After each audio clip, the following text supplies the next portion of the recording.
Bonjour chers amis, c'est le docteur Philippe Moreau. Avez-vous de la graisse dans le foie ou peut-être vous a-t-on déjà diagnostiqué une stéatose hépatique et vous pensez avec une certaine légèreté qu'il ne s'agit que d'un peu de graisse inoffensive? Laissez-moi être tout à fait clair avec vous, avec la franchise qui caractérise mes consultations à l'hôpital Pitié-Salpêtrière. Un foie gras ne fait pas mal, il est silencieux, mais il détruit sournoisement chaque cellule hépatique, jour après jour. Le plus dangereux dans cette histoire, c'est que la majorité des gens ne le découvrent que lorsque les dégâts sont déjà bien avancés, privant leur corps de sa vitalité naturelle. Dans cette vidéo, pour notre chaîne Vitalité Claire, je vais vous présenter 7 aliments que vous devez éliminer dès aujourd'hui si vous voulez vraiment sauver votre foie et retrouver votre joie de vivre. 7 coupables qui favorisent l'accumulation de graisse, stimulent l'inflammation et vous rapprochent de la cirrhose sans même que vous vous en rendiez compte, masquant le véritable goût de la santé. Mais rassurez-vous, je ne me contenterai pas de parler de ce qu'il faut éviter, car la santé n'est pas un sacrifice, c'est un plaisir. Je partagerai également avec vous 11 aliments puissants pour régénérer votre foie, ainsi que des habitudes validées par la science, capables d'inverser cette condition à ses stades légers et modérés avec une élégance toute naturelle. Si vous appliquez les 19 points que je m'apprête à vous dévoiler avec mon regard de médecin, vous offrirez à votre foie une véritable chance de guérison et de renouveau. Cependant, j'ai besoin que vous me promettiez une chose essentielle. Ce que je partage ici, fort de mes 20 années de pratique, ne remplace en aucun cas l'avis de votre médecin traitant. N'arrêtez aucun médicament et ne modifiez pas votre traitement sans l'avoir consulté en cabinet. Mais lorsque vous associez un traitement adéquat aux bonnes connaissances nutritionnelles, vos chances d'amélioration augmentent de manière tout à fait significative. Restez bien avec moi jusqu'à la fin de notre échange. Votre foie mérite d'être sauvé, car votre corps n'est pas un ennemi, c'est un allié. Nous commençons par la partie que beaucoup n'aiment pas entendre, mais qui constitue le socle indispensable de toute amélioration durable, la liste des aliments à bannir de votre quotidien. Je le dis sans détour et avec bienveillance, les deux listes, celle des choses à éliminer et celle des choses à intégrer, sont d'une importance absolument équivalente. Si vous vous contentez d'ajouter de bons aliments sans retirer ceux qui sont nocifs, c'est exactement comme verser un grand cru dans un verre encore plein de sirop industriel. Aliment numéro 1. Les produits ultra transformés qui encombrent nos supermarchés. Les pizzas surgelées sans âme, les hamburgers industriels, les plats en conserve tout prêts, la restauration rapide dépourvue de charme. La règle est pourtant simple et belle. Épluchez davantage de produits frais et ouvrez beaucoup moins d'emballages. Plus un aliment est industrialisé, plus il s'éloigne de son état naturel et plus il exige d'efforts épuisants à votre foie pour être assimilé. Les études menées à la Sorbonne et à travers le monde ont démontré un lien évident entre la consommation de produits ultra transformés et la stéatose hépatique. Cela n'est pas dû à un seul ingrédient isolé, mais bien à la combinaison désastreuse de sucres cachés, de graisses de mauvaise qualité, d'additifs et d'un excès calorique absurde. Je sais que certains plaisantent parfois en disant que tout ce qui est bon est interdit et que le reste est permis. Non, c'est une erreur dangereuse pour votre équilibre. Nous ne sommes pas ici pour vous priver des plaisirs de la vie et de la gastronomie. Nous sommes ici pour éradiquer ce qui détruit votre foie en silence, afin de laisser place à la vraie qualité. La qualité est toujours plus importante que la quantité. Aliment numéro 2, le saindoux et l'huile de noix de coco. Je sais parfaitement que de nombreuses vidéos à la mode vantent les mérites des graisses animales et de l'huile de coco comme s'il s'agissait de miracles absolus. Mais lorsqu'on parle de foie gras et de risques cardiovasculaires, nous devons nous fier aux données scientifiques sérieuses et non aux effets de mode éphémères. Le saindoux et l'huile de coco sont extrêmement riches en graisses saturées. Consommés en excès, ils augmentent le taux de LDL, ce qu'on appelle communément le mauvais cholestérol, et favorise l'athérosclérose. Le foie gras est rarement un problème isolé dans notre organisme. Il s'inscrit presque toujours dans le cadre d'un syndrome métabolique beaucoup plus vaste. On ne peut absolument pas soigner son foie en ignorant la santé de son cœur et de ses vaisseaux sanguins. Rassurez-vous, je ne vous dis pas de vivre dans la peur de la moindre goutte de graisse. L'élégance culinaire en a besoin. Je vous dis simplement de privilégier les bonnes graisses. L'huile d'olive de qualité, l'avocat onctueux, les poissons gras. C'est là que réside toute la différence entre se nourrir et se soigner. Aliment numéro 3. L'alcool. Je vais être très direct avec vous, même si, en tant que Français, j'apprécie profondément la culture de nos magnifiques terroirs. Si vous souffrez d'un foie gras, particulièrement s'il est d'origine alcoolique, la réponse est zéro alcool, point final. Sans négociation possible, sans aucune exception. Si la stéatose hépatique n'est pas liée à l'alcool, certaines recommandations médicales tolèrent jusqu'à un verre par jour. Les Français mangent du fromage et boivent du vin, mais vivent longtemps, demandez-vous pourquoi, n'est-ce pas? Cependant, dans ma pratique clinique quotidienne, je constate que cette tolérance est souvent mal interprétée par les patients. Il est extrêmement difficile de mesurer à quel point l'alcool a contribué à votre état hépatique actuel. Et si votre foie est déjà surchargé et fatigué, pourquoi lui imposer le fardeau d'une substance supplémentaire à métaboliser? Si vous souhaitez vraiment lui offrir une chance de se régénérer dans l'harmonie, supprimez totalement l'alcool pour un temps. C'est l'une des décisions les plus radicales, mais aussi les plus magnifiquement bénéfiques que vous puissiez prendre pour votre équilibre. Aliment numéro 4. Les condiments en bouteille, les sauces industrielles tristes et les vinaigrettes du commerce. Savez-vous réellement ce que cachent bon nombre de ces assaisonnements prêts à l'emploi pour masquer le goût de la viande ou du poulet? De grandes quantités de sodium, des exhausteurs de goût artificiels, des colorants et des conservateurs qui n'ont rien à faire dans votre belle assiette. Et dans le contexte délicat du foie gras, le sodium n'est pas un détail anodin, c'est un véritable saboteur. Cette affection s'accompagne très souvent d'hypertension artérielle, de résistance à l'insuline et de dyslipidémie. Lorsque vous ajoutez du sel industriel et des additifs chimiques à chaque repas, vous aggravez l'ensemble de votre tableau métabolique avec une redoutable efficacité. Et que dire des sauces pour salades toutes faites? Sauce César en tube, mayonnaise de supermarché, ketchup, moutarde industrielle surchargée. Beaucoup d'entre elles regorgent littéralement de graisse saturée et de sucre caché sournoisement. Vous pensez savourer une salade saine et légère, mais vous la nappez d'une sauce qui la transforme en une véritable bombe métabolique lourde à digérer. Même les options étiquetées faussement comme sans conservateur peuvent renfermer des sucres simples et des amidons raffinés très néfastes. Si votre foie est engorgé, privilégiez toujours la noblesse des assaisonnements naturels. L'huile d'olive extra vierge, le jus d'un citron frais, le vinaigre de cidre authentique, les herbes fraîches du marché. Des choix simples, purs et profondément élégants. Avant de poursuivre notre consultation virtuelle, si ce que je vous partage vous aide à voir votre foie sous un angle plus serein, prenez une seconde pour aimer cette vidéo. Ne le faites pas pour flatter mon ego, mais parce que chaque interaction aide cette information précieuse à atteindre d'autres personnes qui, sans le savoir, vivent avec un foie gras et ont besoin de notre aide bienveillante. Aliment numéro 5. Les boissons sucrées. Ici, je vous demande la plus grande attention, mes amis. Il ne s'agit pas seulement des sodas évidents, mais aussi des jus de fruits, y compris ceux qui se prétendent naturels et sains. Le jus de raisin en bouteille, le jus d'orange pressé industriellement. Même sans aucun sucre ajouté, ils contiennent une concentration beaucoup trop élevée de sucre naturel pour un organe fragilisé. Lorsque vous pressez mécaniquement un fruit, vous en retirez la majeure partie des fibres protectrices et ne conservez pratiquement que l'eau et le sucre.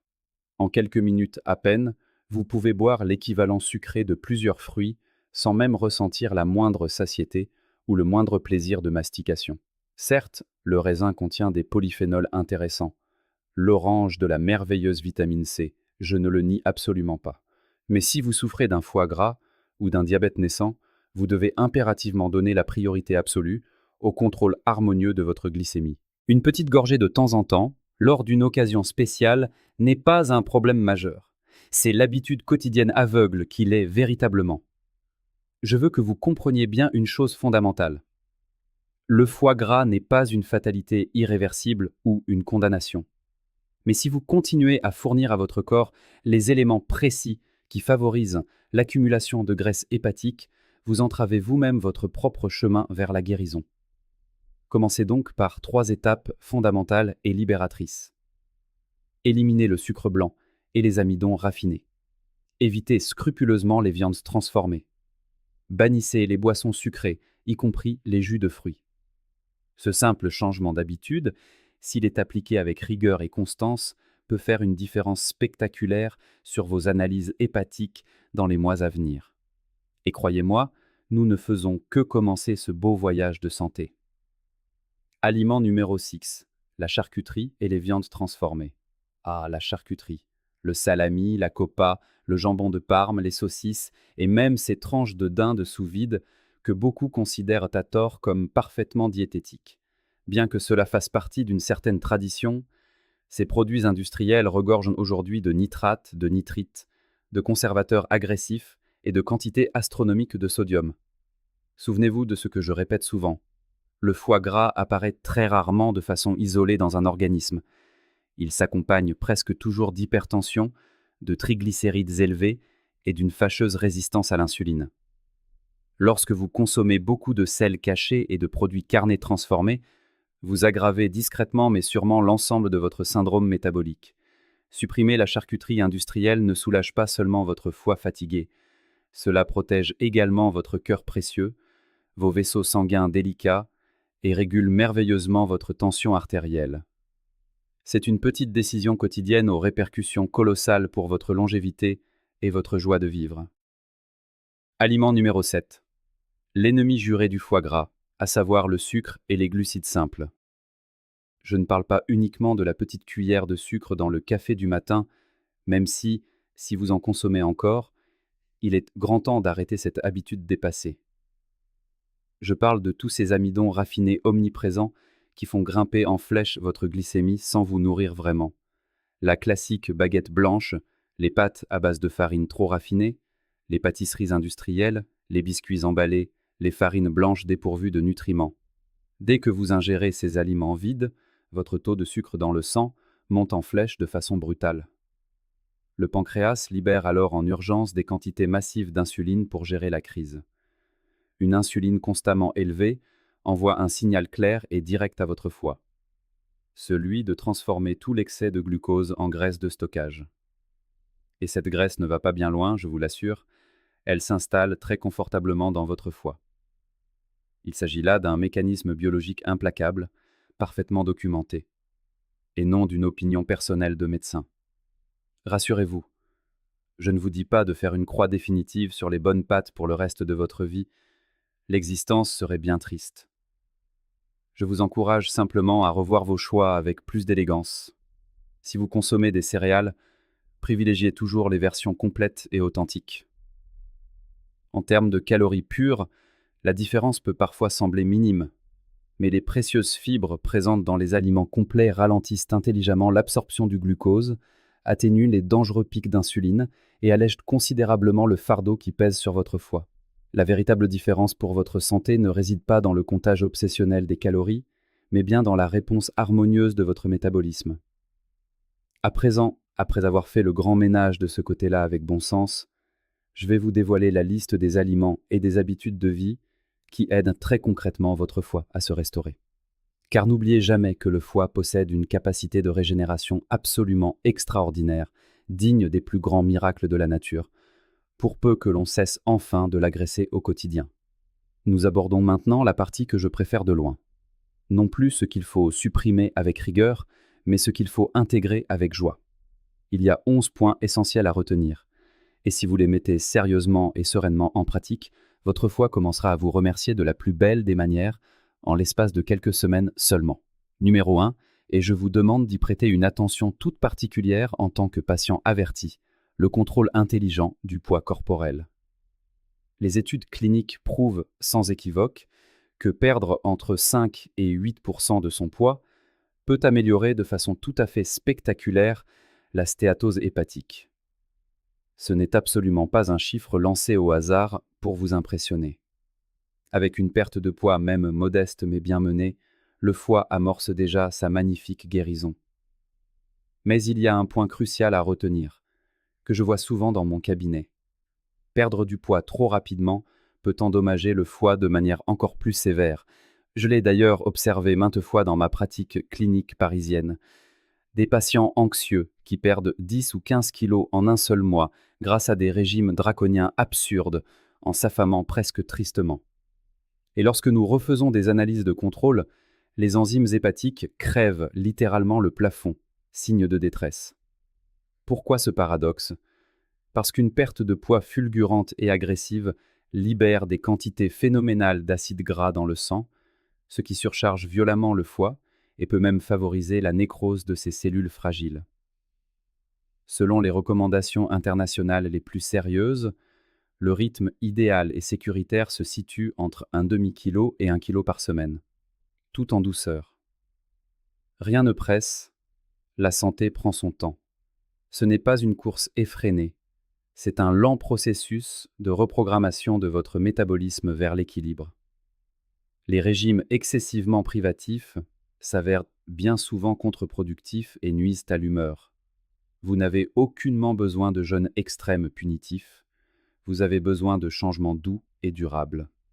Éliminer les pires aliments, introduire les meilleurs du marché, retrouver un sommeil profondément réparateur, faire de l'exercice régulièrement sans forcer, équilibrer délicatement vos hormones. Le foie est un organe silencieux doté d'une résilience fascinante, mais il requiert du temps, du respect et de la régularité. Si vous agissez avec méthode et bienveillance, étape par étape, votre corps vous répondra toujours favorablement. Pas en une semaine magique, pas en un seul mois, mais d'ici quelques mois d'efforts mesurés, vous constaterez des changements radicaux dans vos analyses, dans votre vitalité quotidienne et dans votre sentiment de bien-être général. Ce n'est pas de la magie de charlatan, c'est de la belle physiologie. Et la physiologie récompense toujours ceux qui font les bons choix avec constance. Numéro 2. L'évaluation médicale rigoureuse des pathologies associées. Beaucoup de patients désemparés se focalisent uniquement sur leur foie gras comme s'il était seul au monde, mais le corps humain ne fonctionne jamais de manière compartimentée. La stéatose hépatique va très souvent de pair avec d'autres troubles subtils du métabolisme global. Des dysfonctionnements insidieux de la thyroïde peuvent ralentir considérablement le métabolisme et compliquer la fonte espérée des graisses hépatiques. Un taux de cortisol chroniquement élevé, dû au stress de la vie moderne, peut encourager fortement le stockage de la graisse viscérale autour des organes. Le diabète débutant, les triglycérides élevés dans le sang, l'hypertension silencieuse, tout est intimement interconnecté, exactement comme les maillons d'une même chaîne biologique. Si vous adaptez parfaitement votre alimentation, mais que votre thyroïde est secrètement déséquilibrée, vous aurez la frustrante impression de faire du surplace malgré vos efforts. Si votre glycémie n'est pas parfaitement maîtrisée par de bons choix, votre foie continuera inlassablement de recevoir l'ordre métabolique de stocker du gras. C'est précisément pourquoi un suivi médical régulier et de qualité est incontournable. Prise de sang complète, bilan hormonaux précis, surveillance attentive de la tension artérielle en cabinet. Ne négligez surtout pas cet aspect fondamental de votre santé. Traiter le problème à sa véritable racine vous permettra d'avancer véritablement vers la guérison, au lieu de vous contenter de masquer temporairement les symptômes comme on cache la poussière sous un tapis. Numéro 3. Abordons maintenant un sujet essentiel que beaucoup savent crucial pour l'équilibre, mais qu'ils repoussent sans cesse à demain. L'exercice physique régulier. Si la graisse s'est installée confortablement dans votre foie, c'est que votre corps bienveillant vous envoie un message limpide et urgent. Votre métabolisme a un besoin vital d'être réactivé par le mouvement. Et croyez-moi, aucune pilule miracle au monde ne pourra jamais remplacer la beauté d'un corps en mouvement. Les directives internationales de santé sont tout à fait sans équivoque sur ce point. Au moins 150 minutes d'activité physique par semaine pour maintenir la machine. Cela ne signifie en aucun cas que vous devez vous transformer du jour au lendemain en athlète de haut niveau stressé. Cela représente simplement 30 minutes de marche dynamique le long de la Seine ou en forêt 5 fois par semaine, ou bien 50 minutes d'activité 3 fois par semaine. Un objectif parfaitement réalisable et même agréable si vous décidez enfin de faire de votre santé une véritable priorité quotidienne. Vous pouvez marcher, nager doucement, faire de l'aquagym rafraîchissante, faire du vélo à votre rythme, ou même vous entraîner confortablement chez vous. Nul besoin de vous ruiner ou de vous intimider dans une salle de sport bondée. L'important n'est absolument pas le lieu prestigieux, mais bien la merveilleuse régularité de l'effort. Toutefois, si vous en avez la possibilité et l'envie, intégrez doucement des exercices de renforcement musculaire ciblés. Travaillez intelligemment avec le poids de son propre corps, soulevez des haltères légers avec précaution ou utilisez des bandes de résistance souples. Ces efforts mesurés améliorent grandement la sensibilité de vos cellules à l'insuline, font baisser naturellement la glycémie et aident votre foie à se délester de ces graisses tenaces de la manière la plus efficace qui soit. Et si vous souhaitez aller encore plus loin dans cette belle démarche, des études pointues démontrent qu'atteindre les 250 minutes par semaine offre des bienfaits supplémentaires évidents pour le foie et le cœur. Mais, par pitié, ne tombez pas dans le piège classique du sportif du dimanche. Ne rien faire de la semaine pour ensuite vous épuiser dangereusement le samedi matin. Une telle pratique chaotique génère davantage d'inflammations destructrices que de guérisons véritables. La régularité douce triomphera toujours, je vous l'assure, de l'intensité brutale. Numéro 4. Le sommeil sacré. Ici, il n'est plus question d'alimentation ou de gastronomie, mais de pure et belle biologie circadienne. Combien d'heures dormez-vous réellement chaque nuit dans un environnement paisible? Les recherches les plus récentes prouvent que les personnes dormant moins de 6 heures voient leur risque de développer des maladies métaboliques exploser littéralement, ce qui inclut malheureusement la stéatose hépatique et le diabète de type 2. Lorsque vous manquez cruellement de sommeil, votre corps anxieux accroît son niveau de stress interne, fait grimper le cortisol en flèche, dérègle l'insuline et favorise le stockage tenace de la graisse hépatique. Ce n'est pas seulement la durée chronométrée qui compte, c'est aussi le respect majestueux du rythme biologique naturel. Ceux qui dorment le jour et restent éveillés la nuit s'exposent à un risque métabolique bien supérieur, la nature ayant ses règles. Notre organisme sophistiqué est programmé pour que le cortisol atteigne son pic stimulant le matin, vous aidant ainsi à être alerte et plein d'allant. Il est censé redescendre très progressivement tout au long de la journée pour atteindre son seuil le plus bas et apaisant à la nuit tombée, permettant alors le repos profond et la régénération cellulaire indispensable. Lorsque vous perturbez violemment ce rythme naturel avec des écrans ou de mauvaises habitudes, vous déréglez tout votre fragile système endocrinien et c'est votre foie, travailleur de l'ombre, qui en paie le prix fort. L'idéal de santé et d'anti-âge se situe entre 7 et 8 heures de repos, mais restons réalistes face à vos vies actives. Si vous parvenez à vous garantir au moins 6 heures d'un sommeil de très haute qualité par nuit, en essayant de vous coucher à des heures relativement fixes, vous opérez déjà un changement fondamental d'une grande élégance. Ne sous-estimez jamais ce point essentiel de la physiologie. Le sommeil n'est pas un luxe pour paresseux, c'est une véritable thérapie métabolique naturelle et gratuite. Comme vous pouvez le constater au fil de nos échanges, la stéatose hépatique ne se résout pas avec un seul aliment magique, ni avec une pilule miracle vendue à prix d'or. C'est l'aboutissement heureux de petites décisions éclairées, répétées jour après jour, avec amour pour soi. Lorsque vous intégrez les fibres de la bonne manière et que vous respectez scrupuleusement vos cycles de repos, vous envoyez un message limpide à votre organisme. Je veux guérir. Et le corps, ce formidable allié, si vous lui en offrez les conditions propices et respectueuses, ne manque jamais de répondre avec générosité. Numéro 5. Les précieuses fibres. mais je veux vraiment que vous en saisissiez toute la subtilité physiologique avec moi. Le foie gras n'est pas uniquement un banal problème de graisse. C'est un problème global et complexe de métabolisme, de gestion du glucose et d'insuline. Et dans cette équation fascinante, la fibre devient une arme stratégique d'une redoutable efficacité. Vous pouvez commencer très simplement sans bouleverser vos habitudes.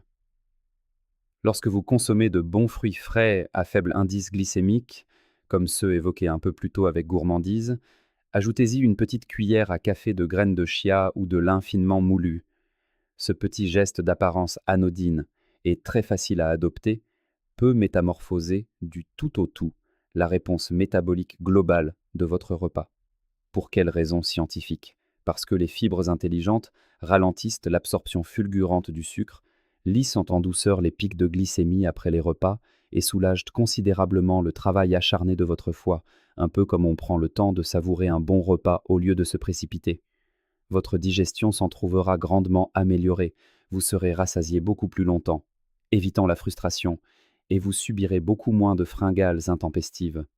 Cela ne profite pas seulement à votre foie, qui respire enfin, cela soutient également votre précieuse santé intestinale et, selon de très nombreuses études épidémiologiques rigoureuses, diminue le risque de cancer colorectal. De plus, le chia et les petites graines de lin renferment des graisses merveilleusement bienfaisantes, capables d'améliorer significativement votre profil lipidique sanguin. Beaucoup de mes patients s'interrogent souvent au sujet de l'avoine au petit déjeuner. L'avoine est incontestablement un aliment sain d'un point de vue général, c'est un fait établi par la science. J'en ai moi-même souvent consommé avec plaisir. Mais aujourd'hui, chers amis, nous parlons spécifiquement de la stéatose hépatique et de ses contraintes. Et dans ce contexte précis de surcharge, l'avoine reste, pour une très grande part, un glucide qu'il faut métaboliser. Chez les personnes présentant une altération métabolique évidente, l'ajout d'une source importante de glucides n'est pas toujours la solution la plus judicieuse. C'est pourquoi, en présence d'un foie gras, il est de loin préférable de privilégier des graines nobles comme le chia et le lin. Écoutez votre corps, il est plus sage que n'importe quel régime à la mode. Numéro 6. La magnifique huile d'olive. Après avoir évoqué le saindoux lourd et l'huile de coco tendance, abordons à présent un aspect très positif de notre belle gastronomie. L'huile d'olive extra vierge, ce véritable or liquide méditerranéen fait de graisse mono-insaturée, a le pouvoir merveilleux d'améliorer le bon cholestérol et de soutenir vigoureusement le système cardiovasculaire. Elle regorge également de précieux antioxydants et possède un remarquable potentiel anti-inflammatoire naturel. Il existe cependant un mythe tenace qu'il convient de dissiper ensemble dès aujourd'hui. Beaucoup affirment à tort que l'huile d'olive devient toxique lorsqu'elle est chauffée à la poêle. C'est absolument et scientifiquement faux dans le cadre d'un usage culinaire habituel à la maison. Son point de fumée est bien supérieur à la température d'une cuisson sautée classique et joyeuse. Vous pouvez donc parfaitement faire revenir vos bons petits légumes de saison à l'huile d'olive sans qu'elle ne se transforme en substance nocive pour votre santé. La seule petite précaution de bon sens est d'éviter de la soumettre à des températures extrêmes de friture pendant de trop longues périodes. Comme vous pouvez le constater facilement, les idées reçues et les fausses croyances pullulent littéralement lorsqu'il s'agit de la santé hépatique sur Internet. C'est pour cette raison fondamentale qu'il est primordial de s'appuyer exclusivement sur des informations scientifiques sérieuses, expliquées avec clarté et bienveillance. Lorsque l'on comprend intimement les mécanismes complexes de son propre corps, on cesse enfin d'agir par peur irrationnelle ou par mimétisme aveugle face aux modes passagères. On commence alors à prendre des décisions véritablement éclairées, sereines et fondées sur le savoir médical, ce qui constitue la véritable clé de la guérison durable. Si cette explication franche vous a aidé à mieux appréhender les immenses vertus de l'huile d'olive et à déconstruire une croyance peut-être ancrée depuis des années dans votre esprit, n'hésitez pas à faire un geste tout simple dès maintenant. Mettez un j'aime à cette vidéo. Cette petite action très rapide permet à une information scientifique, claire, saine et exempte de sensationnalisme toxique de toucher un public beaucoup plus large, souvent perdu au milieu d'innombrables conseils diététiques contradictoires. Et si vous désirez continuer à recevoir des contenus de qualité basés sur des mécanismes biologiques réels, vulgarisés avec soin, pour vous permettre de prendre sereinement et élégamment votre santé en main, abonnez-vous à la chaîne Vitalité Claire et activez la cloche des notifications pour ne rien manquer. N'hésitez pas non plus à écrire un seul mot symbolique dans les commentaires. Olive.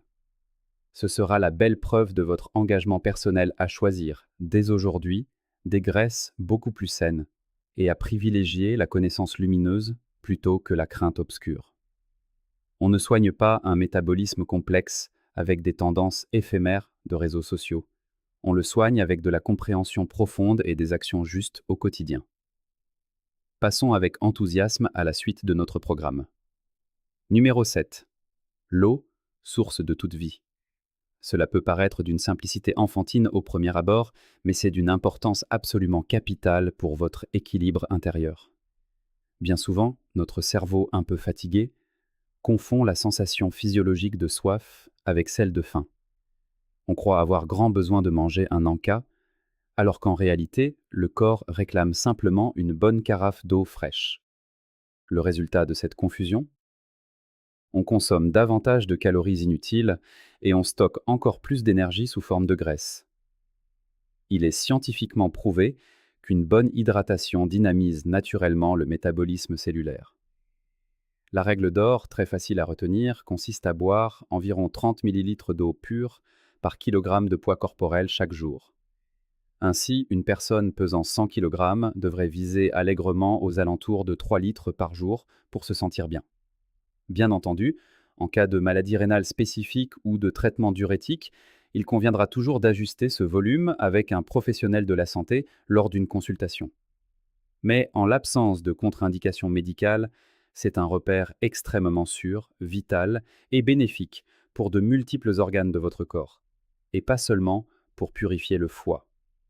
Numéro 8. Les délicieux aliments au potentiel anti-inflammatoire prouvés. La stéatose hépatique ne se résume pas du tout à une simple et passive accumulation de graisse. C'est aussi un processus inflammatoire sournois qui brûle à bas bruit. Pour soutenir efficacement le foie, il faut impérativement réduire cette inflammation de l'intérieur, avec douceur. Et la nature offre fort heureusement pour cela des outils d'une très grande puissance et d'un grand raffinement. Le cacao pur et le bon chocolat noir de dégustation à 70% ou plus en sont de parfaits et savoureux exemples. Ils renferment d'excellents polyphénols, des antioxydants puissants capables de protéger délicatement les cellules et de préserver la bonne santé vasculaire. Des études sérieuses démontrent même que le cacao peut contribuer à équilibrer harmonieusement la tension artérielle. Il s'agit bien évidemment de véritables chocolats noirs de qualité, savourés avec modération, et non de barres industrielles saturées de sucre qui ruinent la santé. Le café, cette boisson si chère à nos cœurs, a également son grand rôle à jouer dans cette belle symphonie. Malgré les débats anciens, la science moderne est tout à fait formelle. Chez les personnes souffrant de foie gras, voire d'hépatite graisseuse, la consommation régulière de café de qualité est associée à une diminution très nette des lésions hépatiques. Il contient de précieux tocophérols, une forme active de vitamine E, ainsi que d'excellents polyphénols et des flavonoïdes protecteurs. Sans être un remède miracle absolu, un bon expresso peut se révéler un allié précieux et parfumé au quotidien. Le thé vert, avec sa subtilité asiatique, est tout aussi bénéfique, à la stricte condition d'être consommé sous forme d'infusion traditionnelle et surtout non en gélules concentrées. Il est absolument crucial pour moi d'être tout à fait clair sur ce point médical. Les suppléments de thé vert en gélule ont été formellement associés à de graves cas d'hépatite sévère, allant parfois jusqu'à nécessiter une greffe du foie en urgence. Il ne faut jamais transformer les beaux aliments de la nature en compléments ultra concentrés de son propre chef sans avis médical. Il en va d'ailleurs de même pour le curcuma, cette épice dorée. Utilisez-le généreusement dans votre cuisine pour sublimer vos plats avec élégance. Mais ne courez surtout pas acheter des gélules hors de prix à chaque nouvelle mode santé. L'ail, classique de nos terroirs, est un autre allié de taille. L'allicine puissante qu'il contient offre de très belles vertus anti-inflammatoires et soutient vigoureusement le métabolisme. Comme vous le voyez très bien, point n'est besoin d'une longue et coûteuse liste d'ingrédients exotiques introuvables. Il suffit de choisir intelligemment, dans chaque catégorie naturelle, ceux qui ravissent votre palais gourmand et qui pourront s'intégrer très durablement à vos bonnes habitudes de vie. Il est très important de préciser ceci pour éviter tout malentendu dangereux.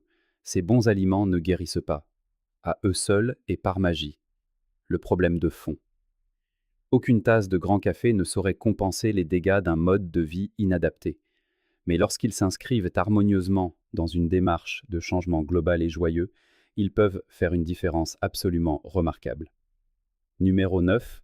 Les incontournables légumes du marché. C'est la pierre angulaire absolue d'une belle alimentation équilibrée. Laitue croquante, roquette poivrée, légumes à feuilles vert foncé, brocolis, chou-fleur, carottes douces, concombres frais, radis piquants. Gorgés de précieuses fibres, de vitamines essentielles et de minéraux vitaux, ces aliments colorés prolongent délicieusement la sensation de satiété. En consommant suffisamment de bons légumes de saison, on réduit tout naturellement et sans effort la part des aliments néfastes et lourds dans l'assiette. Il est d'ailleurs souvent très utile de se poser cette simple question avant de manger. Quelle proportion visuelle de mon repas est réellement consacrée aux légumes ? S'ils ne servent malheureusement que de tristes décorations sur le bord de l'assiette, il est grand temps d'y remédier avec créativité. Et n'oublions pas la modeste chayotte, excellente pour la santé. Beaucoup lui reprochent injustement son manque de goût prononcé, mais le corps a parfois beaucoup moins besoin d'une stimulation agressive du palais que d'un véritable équilibre métabolique apaisant. La chayotte est très légère, très peu calorique, merveilleusement riche en eau purifiante et en bonnes fibres. Sa douceur discrète n'enlève absolument rien à ses immenses vertus thérapeutiques. Il faut bien comprendre, chers amis, qu'adapter son alimentation n'est en rien une punition sévère, c'est un simple et joyeux réajustement vers le bien-être. Nul besoin de redouter chaque bouchée avec angoisse. Il s'agit simplement de privilégier avec bon sens les aliments qui permettent au corps de fonctionner harmonieusement, tel qu'il a été magnifiquement conçu. Avec un peu de constance et de plaisir, les capacités de régénération extraordinaires de l'organisme se dévoileront d'elles-mêmes. Poursuivons notre découverte. Numéro 10. Les excellentes protéines maigres. C'est un élément constitutif fondamental pour votre charpente. Une altération hépatique silencieuse s'accompagne très souvent d'une perte insidieuse de masse musculaire et d'une fâcheuse résistance à l'insuline. L'apport régulier en protéines maigres de bonne qualité permet de préserver solidement la musculature et d'améliorer globalement le métabolisme de base. La belle volaille sans la peau grasse, le poisson frais et les œufs de ferme sont d'excellents choix gastronomiques. Privilégier des poissons d'eau froide comme la sardine savoureuse, le saumon ou le thon est encore mieux pour votre cœur. Ils sont incroyablement riches en oméga 3, des acides gras nobles dotés d'un puissant effet anti-inflammatoire, très bénéfiques pour la santé vasculaire et la protection cellulaire. À défaut de ces choix, n'importe quel autre poisson blanc fera parfaitement l'affaire dans votre poêle. L'essentiel, pour votre équilibre, est de fournir à votre corps un apport quotidien suffisant en bonnes protéines sans l'accompagner d'un excès lourd de graisses saturées. Qu'en est-il alors des œufs, souvent diabolisés ? Une personne concernée par ces déséquilibres métaboliques peut-elle vraiment en consommer sans crainte ? La réponse médicale est un grand et joyeux oui, en les consommant entiers, comme dans une bonne omelette française. Le blanc offre des protéines d'une qualité exceptionnelle, tandis que le beau jaune regorge de vitamines du groupe B, de précieuses chiolines et d'une multitude de micronutriments indispensables au cerveau et au foie. Consommer tranquillement 1 à 2 œufs par jour est tout à fait raisonnable et sain pour la grande majorité des gens. Numéro 11. Les délicieux fruits à faible indice glycémique. On songe sans aucun doute au fameux fructose lorsqu'on parle de fruits. Il est parfaitement vrai en médecine qu'un excès massif de fructose industriel est très préjudiciable, mais ce qui est véritablement dommageable pour le foie, c'est sa consommation excessive, isolée et sous forme liquide concentrée, et non le beau fruit entier dégusté correctement et lentement à la fin d'un repas. Il ne faut absolument pas avoir peur des fruits de la nature, Il suffit simplement de les choisir avec une belle intelligence gourmande. Un indice glycémique bas signifie tout simplement qu'après l'ingestion, le taux de glucose dans votre sang ne grimpe pas brusquement comme une flèche. Une faible charge glycémique indique rassurément que la quantité totale de sucre ingérée n'est pas du tout élevée. De très bonnes et savoureuses options incluent la goyave, le bel avocat onctueux, les fraises parfumées de saison, les prunes et la pomme croquante consommée avec sa peau protectrice. Ces fruits merveilleux apportent des fibres essentielles, des vitamines fraîches, des minéraux vitaux et de puissants antioxydants, aidant efficacement à réduire l'inflammation interne et à soutenir joyeusement le métabolisme. L'orange juteuse est également un très bon choix, à la stricte condition de la manger entière, avec sa pulpe et ses quartiers charnus. Ne la pressez surtout pas, c'est un massacre nutritionnel. En la transformant mécaniquement en jus liquide, les si précieuses fibres ralentissantes sont éliminées pour ne conserver que le sucre rapide, métamorphosant ainsi un aliment parfaitement sain en une boisson métaboliquement délétère. La grande différence pour votre corps réside toujours dans le respect de la structure naturelle et complexe de l'aliment. Avant de terminer notre belle consultation du jour, voici une question posée en toute franchise, de médecin à patient. Sur une échelle de 0 à 10, quelle note attribueriez-vous à cette vidéo explicative? Si vous estimez sincèrement qu'elle mérite un beau 10 et que les informations médicales partagées aujourd'hui vous aident véritablement à mieux comprendre votre corps et à mieux agir pour votre bien-être quotidien, faites-le savoir avec un j'aime dès à présent. Ce petit geste d'amitié n'est pas qu'un simple numéro sur un écran, croyez-moi. Il permet à l'algorithme bienveillant de propager cette information vitale auprès d'autres personnes qui en ont urgemment besoin, mais qui ne savent peut-être pas par où commencer leur chemin de guérison. Et si vous souhaitez continuer à recevoir régulièrement des contenus scientifiques clairs, empreints de bon sens français, sans aucun sensationnalisme, mais véritablement utiles pour votre santé globale, abonnez-vous à la chaîne Vitalité Claire dès maintenant et activez la petite cloche des notifications. Ici, entre nous, on ne cherche absolument pas de miracles illusoires, on cherche la belle vérité scientifique et les actions justes qui respectent la joie de vivre. N'hésitez pas non plus à partager vos impressions personnelles et vos doutes dans les commentaires ci-dessous. Indiquez avec fierté la ville et le pays depuis lesquels vous regardez cette vidéo aujourd'hui, que ce soit Paris ou ailleurs. Chaque fois que de chaleureux commentaires arrivent de villes comme Madrid, Barcelone, Lisbonne, Buenos Aires, ou même de charmants petits villages à travers le monde entier, on ressent profondément et avec émotion la force de cette belle communauté de santé en pleine construction. Une dernière petite chose est absolument essentielle avant de nous quitter. Laissez dans les commentaires un seul mot, fort et vibrant: engagement. Si, aujourd'hui, après m'avoir écouté, vous décidez d'amorcer un beau changement et de prendre soin de votre santé avec beaucoup plus de sérieux et d'élégance, écrivez le mot engagement. Une promesse faite publiquement, même virtuellement, a toujours beaucoup plus de force psychologique qu'un vœu pieux formulé en silence dans son coin. Que la vie vous soit douce et pleine de saveurs. Prenez grand soin de vous et de vos proches avec amour. Puissiez-vous trouver rapidement la paix intérieure, la clarté d'esprit et la détermination nécessaires pour accomplir des changements, certes petits au quotidien, mais magnifiquement durables. Recevez mes plus chaleureuses et amicales salutations depuis la France. À très bientôt pour la prochaine vidéo sur Vitalité Claire. Et n'oubliez pas, la santé est un plaisir.